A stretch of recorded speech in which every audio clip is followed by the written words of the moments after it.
اور یہ ہماری کوشش ہے کہ ہم چلتے چلتے آپ کو دیسی ماحول میں، دیسی انداز میں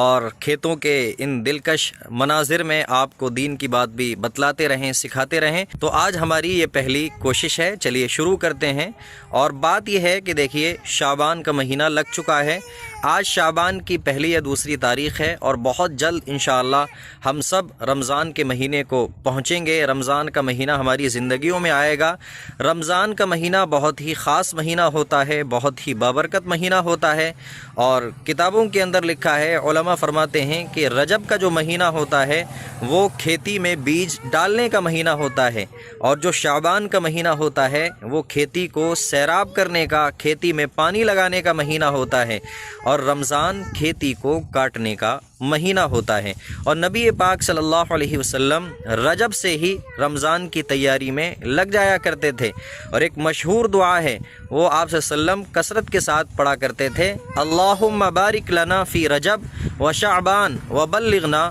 رمضان۔ اس کا ترجمہ یہ ہے کہ اللہ ہمارے لیے رجب اور شعبان کے مہینے میں برکت فرمائیے اور ہم کو رمضان کے مہینے تک پہنچا دیجئے۔ نہ جانے کتنے لوگ ایسے ہوں گے، آپ کے جاننے والوں میں ہوں گے، جو پچھلے رمضان میں تھے لیکن اب وہ اللہ کو پیارے ہو گئے، ان کا انتقال ہو گیا، ان کی موت ہو گئی۔ تو اب یہ رمضان کا مہینہ بالکل قریب ہے، آنے والا ہے۔ آپ سب اس دعا کا خوب اہتمام کریں اور رمضان کے لیے بالکل تیار ہو جائیں، اور کوشش کریں کہ انشاءاللہ ہم رمضان میں اللہ کو راضی کرنے والے خوب کام کریں گے، قرآن پاک پڑھیں گے، تراویح پوری پڑھیں گے، اور قرآن کریم جو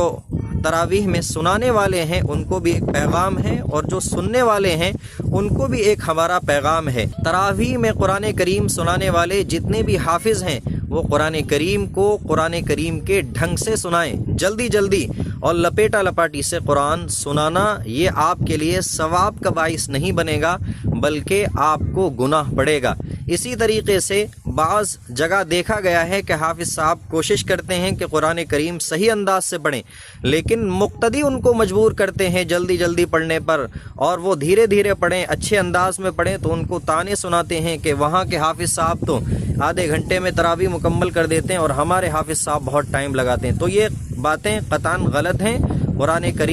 کریم کے ڈھنگ سے پڑھنا اور سننا چاہیے،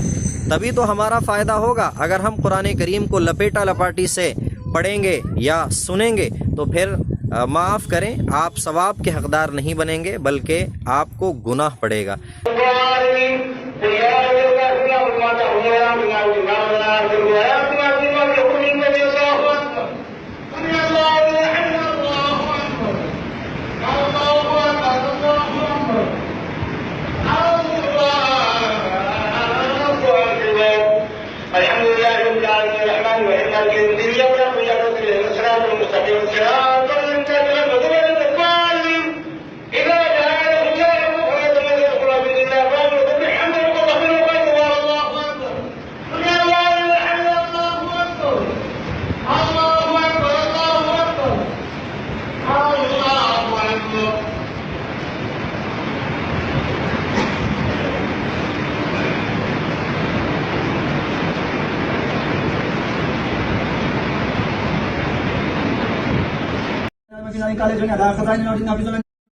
وقال الملك النبي صلى الله عليه وسلم ما كلمه قال انك اليوم الذين في ذلك قال جن على خزائن الارض نافذون وكذلك ما كان يسوع بالله وهو من